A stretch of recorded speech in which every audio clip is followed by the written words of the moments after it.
Rebonjour, nous sommes toujours à l'abbaye de Fontevraud, toujours pour la Global Conférence, et là on va parler éducation numérique, on change de sujet complètement, et c'est tant mieux, c'est même la richesse de cette conférence, et on reçoit Yves Dambach, bonjour. Bonjour. Alors vous êtes PDG de KTM Advance et vous êtes vice-président de l'AFINEF, alors vous allez nous expliquer ce qu'est l'AFINEF et ce qu'est KTM. D'accord, très bien. Alors pour commencer, comme ça on plante le décor et ça va inspirer les internautes qui nous regardent. Alors KTM Advance est une société dans le domaine de l'éducation et de la formation numérique. Nous sommes leaders en Europe dans le domaine de l'e-learning. Vous savez, c'est le moyen de former essentiellement dans les entreprises des personnes à travers des systèmes multimédia. Et dans ce domaine-là, nous sommes considérés en Europe, de plus en plus dans le monde, comme les innovateurs avec l'arrivée des serious games, ces jeux sérieux qui permettent effectivement d'apprendre beaucoup plus vite des savoir-faire métiers. Et je suis effectivement vice-président et le fondateur de l'AFINEF, qui est le syndicat de tous ceux qui travaillent dans l'éducation et de la formation numérique, mais des très grands comptes comme Hachette, jusqu'à effectivement des PME qui interviennent dans la formation dans le primaire. D'accord. Alors on commence avec les questions. Une question de Fredo, quelle est votre référence en matière de serious game, justement, on en parlait, la plus grande réussite selon vous? Alors la plus grande, il y a deux grandes réussites. Il y a une réussite qui a un petit peu changé le monde et la perception de McDonald's à travers un jeu sérieux dans le domaine justement du changement climatique, qui était un jeu qui a fait des millions de joueurs sur ce que le système McDonald's provoque en termes de problèmes écologiques. Ça a fait un buzz, et c'était il y a déjà 15 ans. Et du coup, le jeu était sur quel... vous pouviez jouer sur votre ordinateur. D'accord, c'était les jeunes jouaient ça sur l'ordinateur. Et en allant au bout du système McDonald's, en imaginant que le monde fait que de la malbouffe, on arrivait à un monde... Enfin bon, voilà, la planète était une planète qu'on ne peut pas l'imaginer. Donc ça a permis une sensibilisation des personnes et du public. Et c'est ce qu'on appelle du game from change, du jeu pour le changement. Alors, les Américains financent énormément ça. Je veux dire, les ONG américaines, dans le serious game, financent énormément de jeux pour sensibiliser les personnes. Nous sommes appropriés ces technologies-là pour faire du game pour l'éducation. Justement, c'est une question, je fais juste... Quel genre de serious game avez-vous inventé? Voilà. C'est la question suivante, donc allons-y. D'accord. Alors, nous avons inventé un paquet de serious games qui, dans le domaine de la formation professionnelle, essentiellement, ce qui est mon domaine, nous en produisons à peu près une trentaine par an pour sensibiliser à la fois à des problématiques, par exemple la PAC. La PAC, c'est la politique agricole commune, c'est quand même un truc assez compliqué, quoi. C'est sûr. Voilà. Alors, faire comprendre à un agriculteur ou à un jeune la politique agricole commune, ça se fait pas comme ça. Et c'est pas juste en disant que voilà, ça provoque ci, ça provoque ça. Il faut rentrer dans les mécanismes, assimiler les mécanismes, et ça effectivement c'est le propre du jeu vidéo, puisque dans le jeu vidéo vous assimilez des règles, et au fur et à mesure de l'apprentissage de ces règles-là, vous montez en compétences, et au meilleur niveau, vous êtes d'ailleurs mieux que celui qui a fait les règles, quoi. Voilà. Nous faisons pareil avec les serious games. Et donc la PAC, on vous apprend la PAC à travers un jeu sérieux, qui a été un jeu financé par la Commission européenne, et qui a fait effectivement 200 000 joueurs, donc c'est déjà pas mal, donc 100 000 apprenants, appelons ça comme ça, dans notre jargon, qui ont appris la PAC. Ça aurait été bien de faire un jeu sur le rôle du Parlement européen avant les élections, parce que j'ai pas l'impression que les gens se sont déplacés en masse pour aller voter, ça aurait été bien. Oui, mais ça il faudrait de toute manière... Le problème qu'on a aujourd'hui dans notre société, c'est que nous avons une foule et une masse de connaissances, vous l'avez d'ailleurs, vous avez là un iPad, voilà, donc la connaissance elle est à portée de main, mais le problème c'est qu'est-ce qu'on fait de cette connaissance-là, n'est-ce pas? Et c'est le savoir-faire, quoi. C'est-à-dire assimiler cette connaissance, c'est s'approprier et soi-même effectivement faire quelque chose. Alors, on rentre là maintenant dans le sujet de la table ronde à laquelle vous allez participer. Une question de Twittos, comment l'économie numérique peut-elle limiter la fracture sud-nord? C'est une excellente question. Vous êtes pris de court. Ah non, pas du tout. Moi je pense que la fracture numérique, elle va elle va effectivement se limiter. Enfin, ça dépend comment on travaille là-dedans. Moi, en tout cas, personnellement, ce que je mets en place actuellement, c'est une collaboration nord-sud basée sur 2 complémentarités très très fortes. Nous avons eu la chance, nous en Europe, d'être avec nos financements, notre capacité d'innovation, à avoir sorti par exemple une technologie extrêmement performante en matière pédagogique qui est le Serious Game. Voilà. Avec le Serious Game, effectivement, toutes les entreprises qui utilisent le Serious Game vous diront qu'effectivement, quelqu'un qui est passé par un système de formation de type Serious Game, à la fin, il sait faire. Il sait faire, c'est-à-dire vous le mettez sur un poste de travail, il travaille beaucoup mieux, par exemple. C'est des formations très très professionnalisantes. Nous avons eu cette chance-là en Europe de pouvoir développer ça. Sauf que, en Europe, nous sommes super conformistes.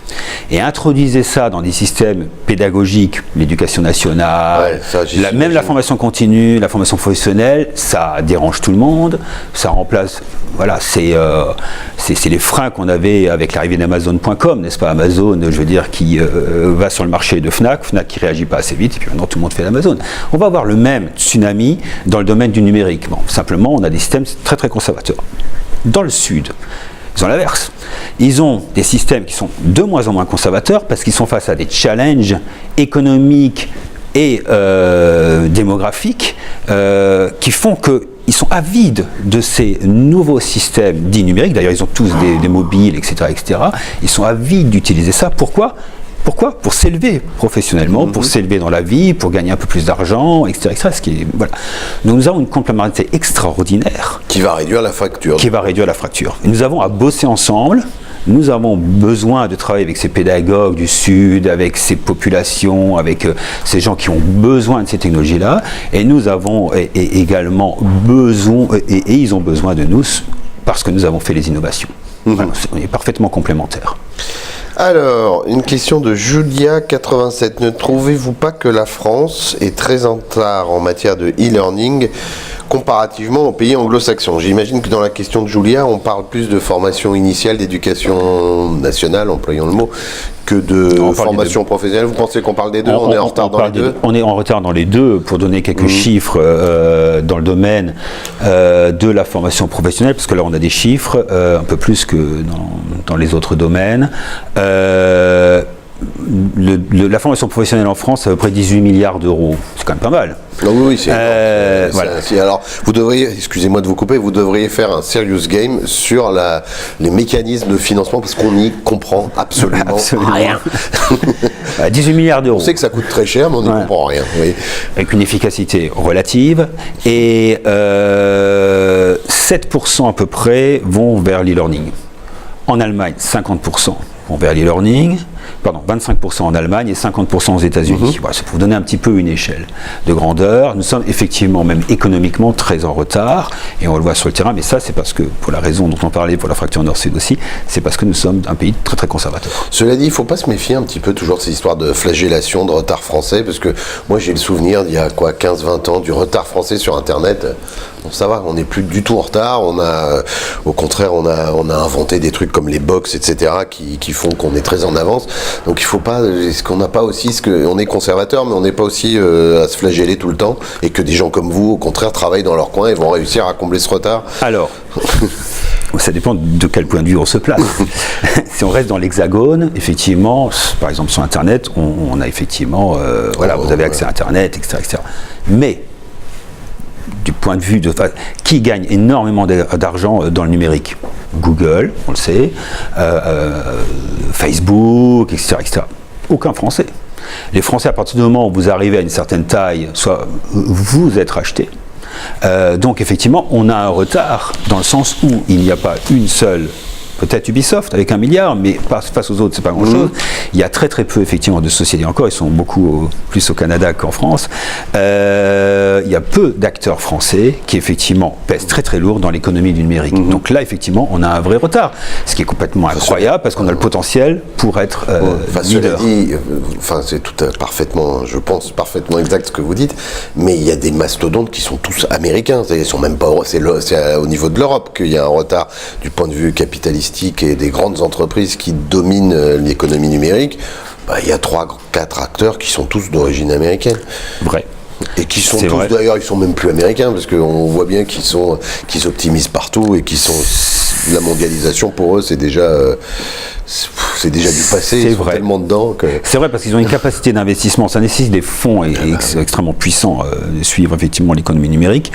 Ceci étant, on a une société, par exemple, on parlait d'Ubisoft dans le jeu vidéo. Voilà, Ubisoft, 1 milliard. Voilà, mais ils sont dans des niches, on est particulièrement Ils sont dans fort. des niches. Ils sont pas. Voilà, on a encore des niches sur lesquelles on peut être présent. Et je pense que vu l'argent qu'on consacre à l'éducation et à la formation, on pourrait être beaucoup plus présent dans l'éducation et la formation numérique dans le monde. Et c'est encore, on a encore une possibilité d'être présent dans le monde sur ces marchés-là. Alors justement, on va peut-être parler justement d'éducation et de numérique. Donc il y a plusieurs questions là-dessus. Bon, la question la plus... Alors, on va poser celle-là, même si elle est un peu extrémiste. Allons-nous vers une fin de l'enseignement par des professeurs, remplacés alors par des nouvelles technologies ? On va répondre à cette question et au passage, on va peut-être faire un sort à cette histoire de conservatisme dont vous parlez, peut-être qui peut être intéressant. Alors je pense que je pense que la formation professionnelle donne pas mal marque le pas de ce qui va se passer demain en matière d'éducation. Parce que pourquoi les entreprises sont sur des contraintes extraordinaires, que ce soit Airbus, etc. Il y a des contraintes très très fortes, il faut innover très très vite, il faut former très très vite des gens, etc. etc. Donc qu'est-ce qui se passe aujourd'hui dans ce monde-là? C'est qu'on ne supprime pas le formateur, mais le formateur prend une autre place. Et ce qu'on appelle, nous, dans notre jargon, de la formation mixte ou du blended learning. C'est-à-dire, en fait, le numérique, la tablette que vous avez là, est intégrée également dans la salle de classe, par exemple. Et le programme de formation que je vais faire chez moi ou que je vais faire sur mon lieu de travail seul va être réintroduit dans la salle de classe.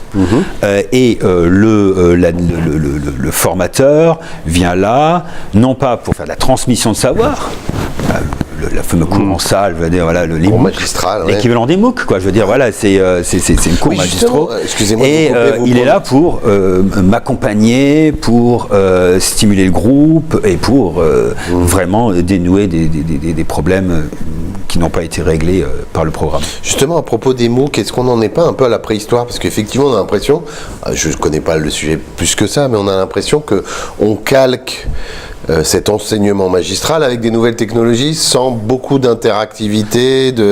Est-ce qu'on en est à la préhistoire? Est-ce que ça va se développer de manière différente? Ah oui, ça va se développer de manière différente. Pour l'instant, c'est la chose la plus simple pour un universitaire. Que de faire un MOOC. Ça ne remet pas en question. Il se met devant nos caméras ici et il ramène sa science, si j'ose dire. Et les investissements qu'ont fait les Américains sur les MOOC, parce que c'est eux qui sont là-dessus, c'est effectivement de dire à l'université Massachusetts, etc., voilà, tu te mets devant une caméra, tu fais un truc un peu intelligent, et mets ça en ligne, ça ne change pas ta façon de faire. Ils ont juste oublié qu'effectivement, derrière, on a aujourd'hui des technologies, même numériques, qui nous permettent d'aller beaucoup plus loin dans les systèmes d'apprentissage, en particulier avec les serious games. Et ils ont oublié, surtout, dans leur façon d'imaginer les systèmes de formation, un acteur qui est quand même un acteur très très important, qui est l'employeur. Je veux dire, in fine, mon apprenant, celui qui est dans le système universitaire, il faut qu'il soit employable. Alors c'est très bien qu'il est, puisqu'on revient sur l'axe nord-sud, surtout dans un contexte où on a une carence très très forte en matière de personnel compétent. Lorsque je suis employeur et qu'il me manque 1000 personnes dans un domaine précis et que j'ai 10 000 diplômés, mais que ces 10 000 diplômés ne sont pas efficients sur le terrain, je ne les recrute pas. Je m'en fous du diplôme. Ce que je veux, c'est qu'ils soient compétents professionnellement. Ce qu'ont oublié effectivement dans les MOOC les Américains. Alors comme ils y reviennent, là, parce que c'est en train de se dire, là, ils disent qu'ils vont effectivement arriver à des systèmes beaucoup plus efficients. Mais il va falloir qu'ils changent de technologie. Et ça ne va pas être du système de type MOOC, parce que le MOOC, c'est du transmissif. Je veux dire, voilà. Le transmissif, on l'a aussi sur Wikipédia, je veux dire, voilà, c'est un peu mieux que Wiki, c'est plus sympa, on apprend un tout petit peu mieux, mais c'est largement pas aussi efficient que ce qu'aujourd'hui les Européens sont capables de faire. Très bien, je vous remercie beaucoup, c'est passionnant tout ça. Merci. Bonne table ronde, c'est maintenant votre table ronde? C'est dans une demi-heure. D'accord, bonne table ronde. Merci. Et à très bientôt. Au revoir. Au revoir.